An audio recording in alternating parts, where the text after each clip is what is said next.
지구 내부까지 숨가쁜 여행이 끝나셨고요.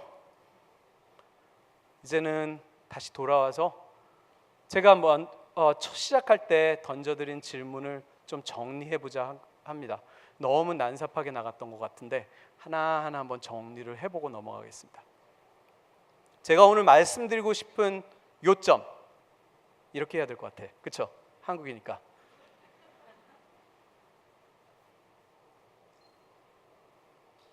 지구에는 지구 표면과 지구 내부를 아우르는 물질의 순환이 존재합니다. 그 물질의 순환은 사실 어떤 물질을 운반했을 때 그 물질이 만약 저장될 수 없다면 소용이 없겠죠. 즉 두 가지가 있어야 됩니다. 물질을 움직이는 작용, 지구의 경우에는 이제 대류, 그 물질을 저장할 수 있는 능력, 광물질과 암석들. 더듬어 보시면 좀 전에 제가 물을 포함할 수 있는 광물에 대해서 말씀을 드렸죠. 그 모든 것이 충족이 될 수 있습니다. 적어도 물의 경우에는. 자, 그러면 아직 대기에 존재하는 원소에 대해서는 제가 말씀도 못 드리고 있는 상황이고, 사실 오늘 시간이 부족하기 때문에 거기까지는 말씀을 못 드릴 텐데, 그 무한한 가능성에 대해서 한번 간략하게 얘기를 해보겠습니다. 지구입니다. 대기권, 수권, 지권, 내부라고 여기는 표현이 되어 있는데요. 질량입니다. 숫자가 너무 커서 사실 상상하기가 힘드시죠? 그래서 제가 비율을 내봤습니다. 내부를 1로 삼고 수권은 얼마며 대기권은 얼마일까? ppm이라는 단어 들어보셨습니까? 단위? 100만 분의 1. 그렇죠? 뭐 물에 오염물질이 있을 때 뉴스에서 가끔 들으실 수 있는 단위인데 100만 분의 1, 아주 조그만 양이죠. 내부에 비해서 수권은 약 100 ppm. 먼지조차 안 되는 양이죠. 대기권은 그거보다 적습니다. 1 ppm도 안 됩니다.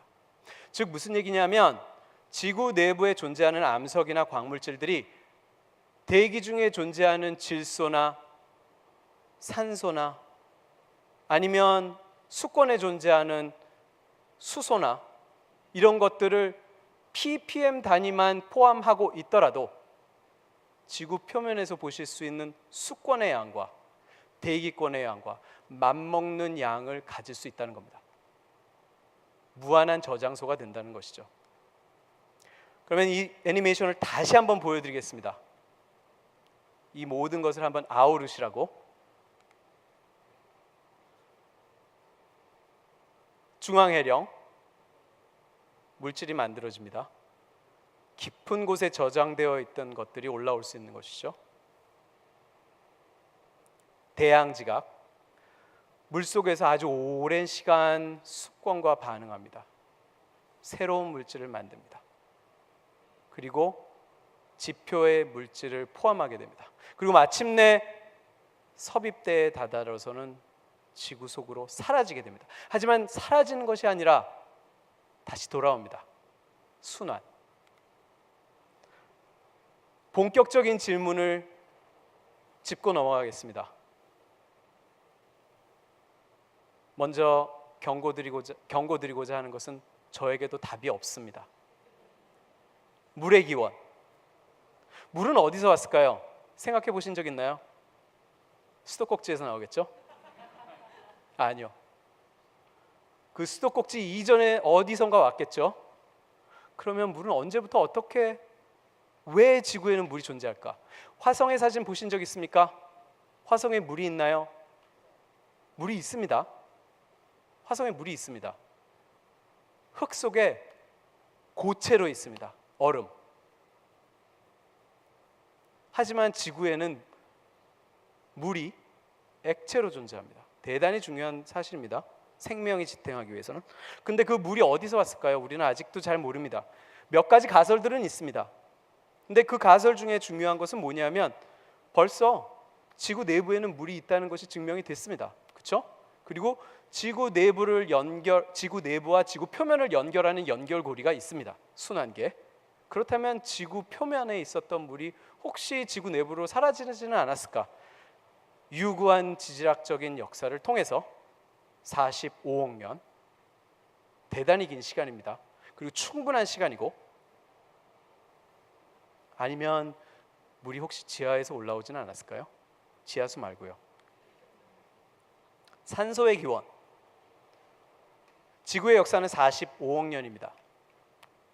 여러분이 만약에 타임머신을 만들어서 타시게 되면 절대로 20억 년 이상은 맞추지 마십시오. 왜? 여러분의 타임머신을 여시는 순간 여러분은 숨을 쉴 수가 없게 됩니다. 공기 중에는 산소가 1%도 존재하지 않았습니다. 지금 여기 보시는 그래프가 보여드리는 것은 뭐냐면 지구 역사를 통해서 대기 중에 산소의 농도가 어떻게 바뀌었나를 보여주고 있습니다. 즉 여기가 현재 시점이고요. 지구 역사의 절반가량은 대기가 충분한 산소를 갖고 있지도 못했습니다. 그 산소가 그러면 어디서 왔을까요? 왜 갑자기 이렇게 증가했을까요? 여러 가지 가설이 있습니다. 지구 내부도 그 중에 하나입니다. 아직 지구 내부가 어떤 영향을 미쳤을지는 잘 모릅니다. 질문만 던지고 계속 넘어가니까 좀 실망되시죠? 대멸종. 여태까지는 되게 밝은 면만 부각시켜 드렸는데요. 직권은 또한 여러 번 지구 역사를 통해서 있었던 대멸종의 책임이 있습니다. 지금 이 지도에서 보시는 건 뭐냐면 지표에 남아있는 아주 큰 분출의 흔적들입니다. 화산암들이 덮고 있는 곳을 보시고 계십니다. 빨갛게 표시된 이 암석들의 연대를 측정해 보면 재밌게도 지구 표면에서 생명들이 갑자기 사라진 시기와 동일합니다. 조금은 슬프게도 멸종이 있어야 진보된 생명이 나타납니다. 우리보다 더 진보되지 않았으면 좋겠네요. 화성. 이제 지구 바깥으로 눈을 돌려보고 싶습니다. 갑자기 화성. 왜 미국은 20년 넘게 그 많은 돈을 투자해서 화성에 그 많은 우주선을 보내고 표면을 탐사할까요? 이유를 아십니까? 돈이 너무 많아서? 화성에는 생명이 존재했었을까? 과학자들이 생각하기에 화성은 아마도 먼저 생명을 갖고 있었을지도 모릅니다. 지구보다도 더 먼저. 표면 탐사 결과 우리가 확실하게 알고 있는 것은 적어도 어느 시점에 화성의 표면에는 물이 존재했고 대기도 비교적 생명에 친화적이었고 화성만 발견하면 되는데 아직 안 나와요. 안타깝습니다. 근데 이랬던 화성이 갑자기 돌변을 했습니다. 사막 같은 환경이 되어버렸죠. 생명이 존재하지 않습니다. 왜 그렇게 됐을까요? 아무도 그 이유는 모릅니다. 아니, 가설은 있습니다. 다음번에 화성에 가는 나사에서 보내는 우주선에는 무엇이 실려 있는지 아십니까? 지진계가 실려 있습니다. 화성에서 지진이 일어날까요? 일어납니다. 달에서 지진이 일어날까요? 일어납니다. 그 지진을 통해서 화성의 내부를 들여다보고 싶습니다. 혹시 화성의 내부가 갑자기 옛날에는 존재했을지도 모르는 판구조를 없애버린 건 아닐까요? 지구가 그렇게 하면 어떡하지? 혹자는 화성이 지구의 미래의 모습이라고 생각합니다. 혹자는 금성이 지구의 과거의 모습이라고 생각을 합니다. 이제 돈 쓰는 이유를 아셨죠? 충분히 쓸만한 가치가 있는 일입니다. 자, 혹시 오늘 어제 신문 보신 분 다 보셨겠죠? 유로파라는 이름을 기억하십니까? 네. 태양계 내에서 생명이 존재할 수 있는 가장 가능성이 높은 곳이 과학자들한테 물어보면 아마 10명에 6명? 9명까지는 아니고요.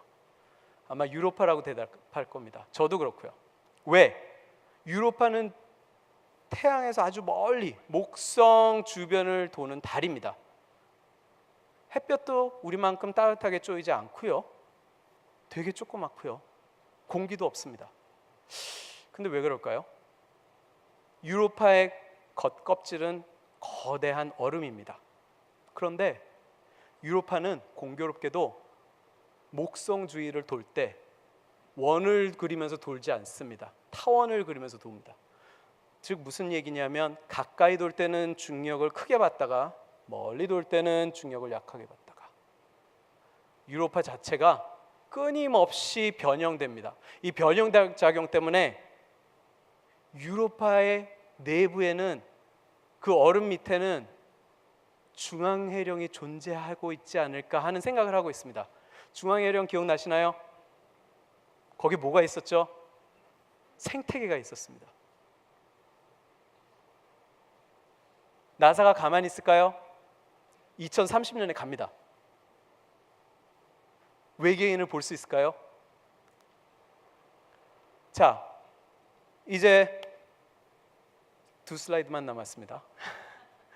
답은 아직도 못 드리고 있고 아마 답은 못 드립니다. 저도 모르니까요.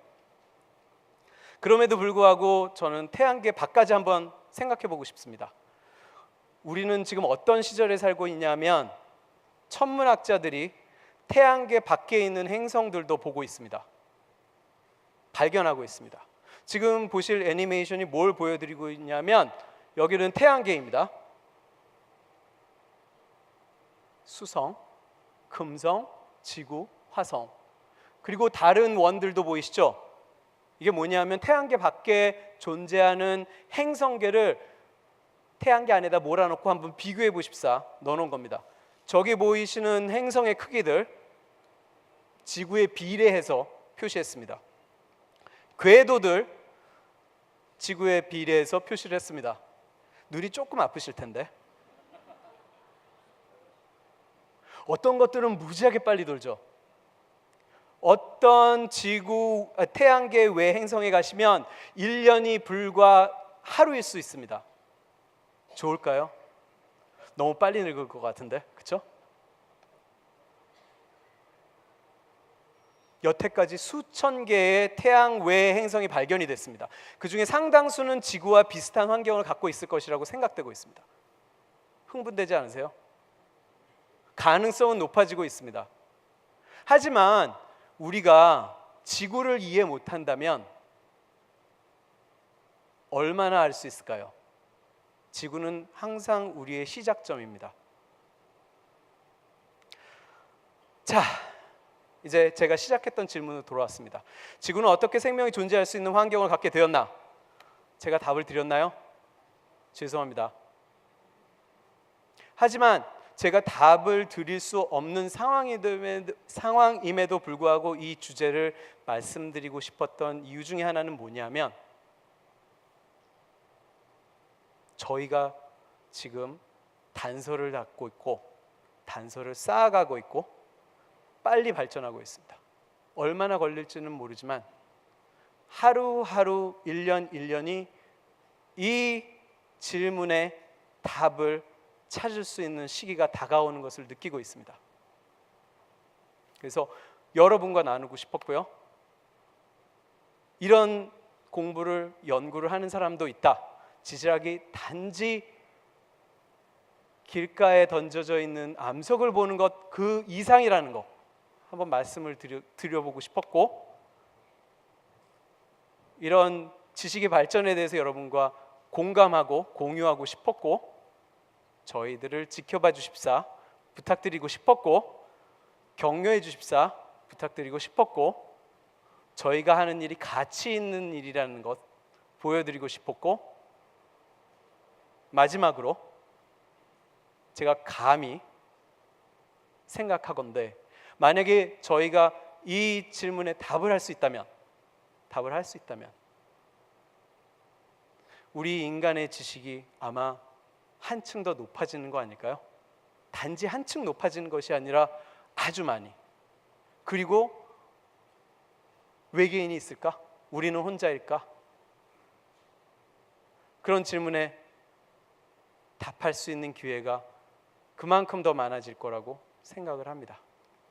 그래서 마지막으로 이렇게 뜬구름 잡는 연구를 하는 걸 참고, 아니 같이 공감하고 같이 열심히 해주는 저희 연구원들, 학생들한테 감사를 드리고 싶고, 저희 연구를 지원해 주신 미국 과학재단, 나사, 그리고 캑 재단에도 감사를 드리고 싶고, 약간 선전 같죠? 근데 이걸 해야 돼요.